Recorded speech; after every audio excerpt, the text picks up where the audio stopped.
Well, what's up, guys? It's Daniel from Arms Family Homestead, and today's a big day. Today, I've been waiting over a week to actually have a chance to fire up the brand new Kato 60 HD V5 mini excavator. It's kind of a mouthful, isn't it? I seriously, in all seriousness, unloaded this off the truck, drove it to the house, and parked it, and yesterday was 1 week, and it has not moved.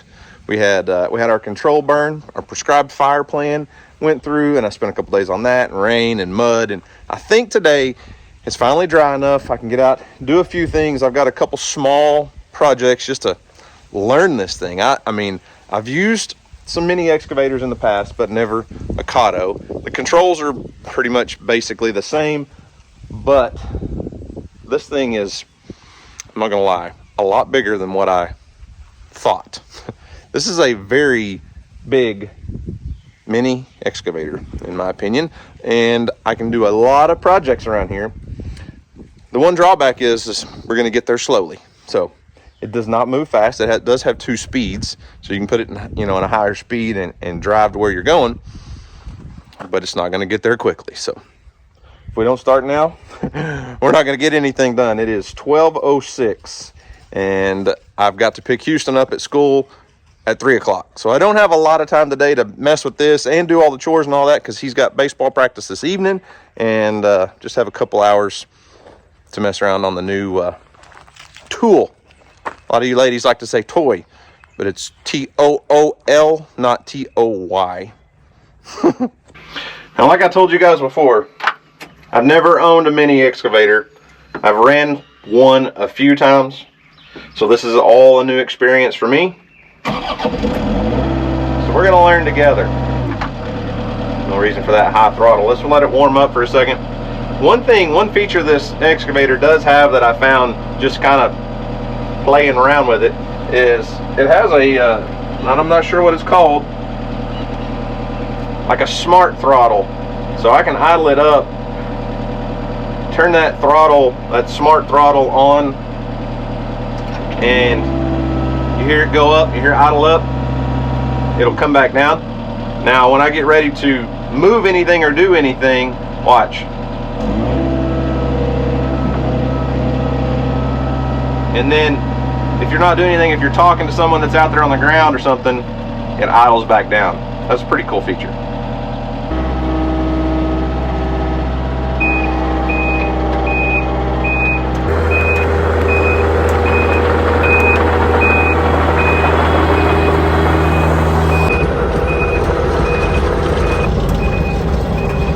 Like I said, we will get there.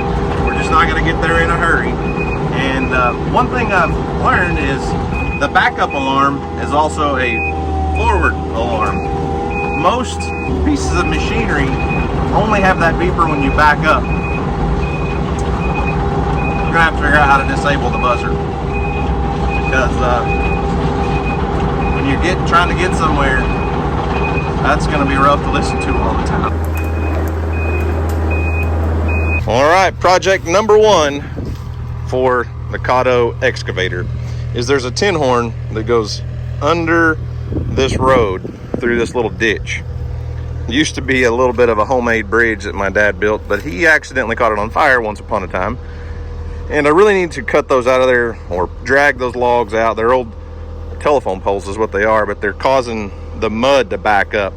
So you can't really tell right now, but there is a tin horn, like a 2-foot culvert tin horn that goes under this road. All the mud is backed up here, but really what happens is that's the overflow spillway from our pond, which you can barely see the pond dam back there. This is all overflow. That's just what pulls up behind the pond, but the spillway water comes around here, and it carries a lot of debris and mud, and there is a 2-foot culvert in there. We need to clean some of this mud out and let it, so that it doesn't, have so much mud built up there, because you can barely see the culvert at all right now. So anyways, let's see what we can do. See if we can make a muddy mess. All right, y'all, here goes nothing.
controls and the functions of the machine is not difficult at all.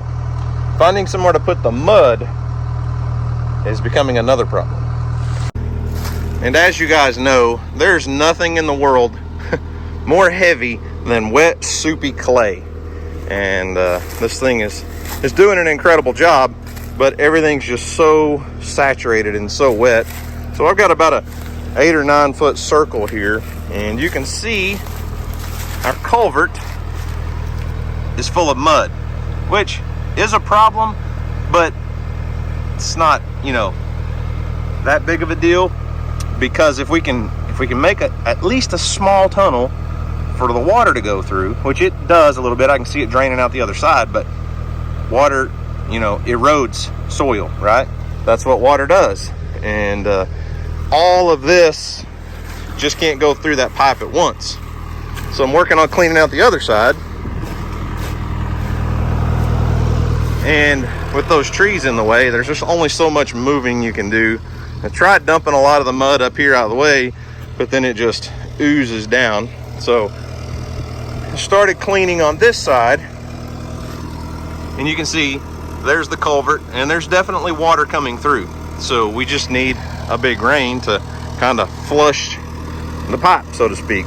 Problem is, and this, I've ran into this in the past, is the water's got to be able to get out. And when our mud sloughs off into the ditch, you know, eventually it will push it out. I do think that's probably more of the problem than I realized, because that's holding up the process.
Well, I made a little progress. I need to switch sides now. I've moved the Mini over here, and I'm going to clean up this side. I may just leave that one there because it's obviously not blocking any mud, but pull this old cedar tree out and all of that. I definitely do not want to ever get the Mini down in here, because you'll sink up to your ankles just walking through there. But I think if we get it unclogged, the storms can at least wash the mud out. But I find it very ironic that on the last video, when I was talking about this thing and I said it has a digging depth of 13 feet, meaning you can reach down 13 feet. It's pretty ironic, because I said on that video, I don't know why I would ever need to dig down 13 feet deep. You know, that's it's weird. That's just kind of like, I don't know, it got me to, I was doing that and it just dawned on me. That's just how, it's how the Lord works. It's how God does things in our life. We think, man, I've got this figured out. I know what I'm going to do, and here's my plan. And God says, that's funny. That's neat. You know, I've got a better plan for you. So let's do it my way instead of your way. Now, am I saying that the Lord said, hey, you need to dig down 13 feet? No, I'm just saying it's just a coincidence. I said, I should never need to dig 13 feet deep. And here we are already. First project, first day. It's a good thing I had 13 feet of downward reach.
there you go. I was able to get at least some of the mud out, and I've got a place where water can start eroding. And as it overflows, it'll take some of that mud with it maybe, but got the ditch cleaned out as best I can under the circumstances. And there is water flowing out of that culvert, so that's good. This side, obviously it's not completely draining because the water's not up to the level where it can overflow through the mud. So it's going to take a little bit of rainfall to push that out, and it's still filling. So there's still water coming in, so it will slowly trickle through there. So it's not perfect, but the culvert is in working condition. And it's now 1:45, and I really don't have a lot of time to start another project, but I'm going to. I'm going to start a little bit. The next thing that I need to do is to clear out this whole area right here in between this road where the Mini is. All of these trees are going to go all the way over to my scrap metal pile over there, because I don't know if you guys can tell or not, but I need an equipment shed. I need somewhere to put the Mini. I need somewhere to put the skid steer and tractors and implements and things. I do have the lean-to on the side of the barn, but there's only so much you can fit under that one roof. And I really want a place to store this undercover, the skid steer undercover, my wood splitter that you can just barely see right there undercover. So all of these trees are eventually going to be coming down. And I say eventually, I mean in the next week or two, because I've got a barn builder that contacted me after I talked about needing an equipment shed a while back on a video, and somebody reached out and said, hey, we'd love to work with you. Let's figure out what you want. We can figure prices and all that stuff. So I'm looking at about basically 30 by 50 three-sided structure with the back of it up against that ditch, because we really don't have a lot of room, and there's nowhere really up close by the house and by the other barn that's flat, and this will be kind of tucked back, out of sight, out of mind. So now, having said that, most of the trees that are in here are not anything of value, like elm tree. That one's a post oak. It is an oak, but it's not a real great oak tree. There's one or two decent oak trees that we're just gonna have to take out. Bodark over there, so Osage orange, hedge apple, whatever you guys call it. There is one really big pecan tree that's kind of on the fringes. It's on the edge of the ditch, and if we can, depending on where the barn back wall is going to be, I may try to leave some of these that are on the edge of that ditch, because those roots are good to have. I mean, these trees are what hold the bank in place. So if I can leave like this clump of trees right here, take these out, but most everything's leaning towards the ditch. So if we build a barn over here, it won't have to worry about those trees falling on it, but they'll also help keep that ditch from eroding anymore. So I'm gonna go ahead and take a couple trees out just for the fun of it, because why not?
Okay, don't lie. Pulling those trees out of the ground, just pushing them over, plucking them out of the ground like weeds. That's pretty cool. This thing has so much power. A mini excavator is a unbelievably handy tool, and it can do a lot of work in a short amount of time with somebody that knows what they're doing. And I by no means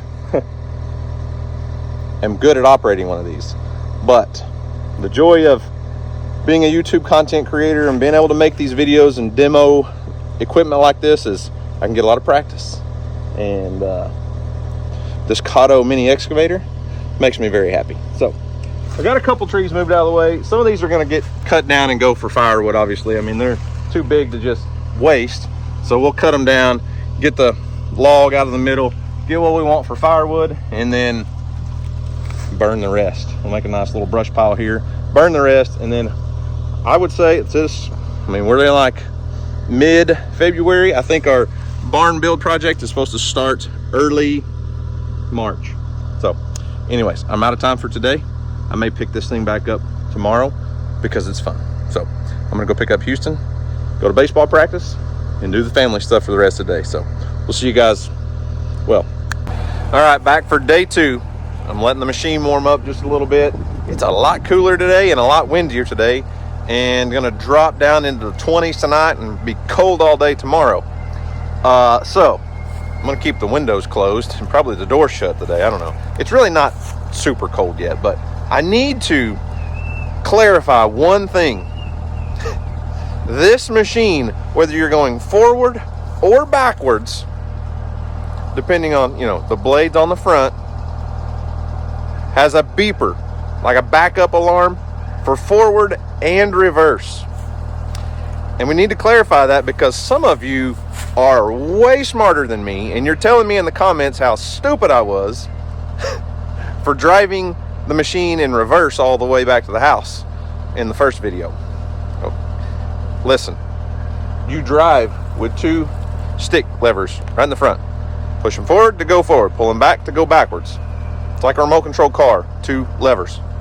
I know the front from the back, but I'm telling you, those 2 little cuts right there, that's where that beeper alarm is. I'm gonna have to take this plate off the front, and this may accidentally not beep anymore in the near future because I don't like it, but it does it in forward and reverse. I promise I'm not that dumb. All right, y'all, you prepared to be mind blown? I'm really not that dumb at some things. Okay, I know we're sitting sideways on the chassis and all. Forward. What's that sound? It's a beeper. Reverse.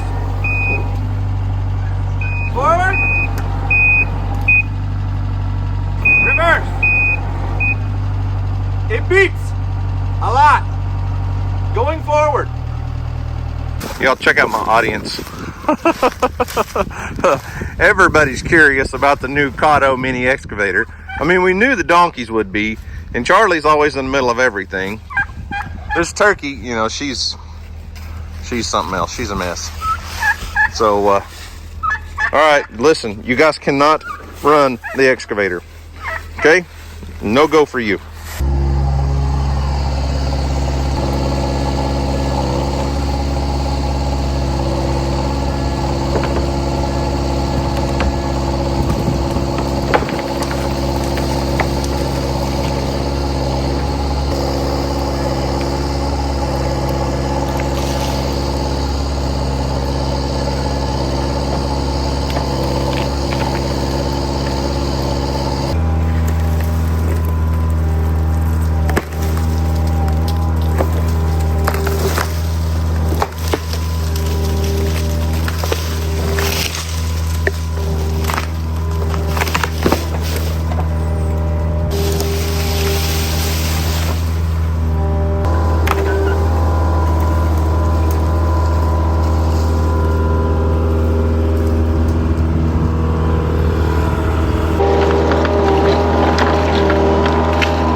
right, y'all.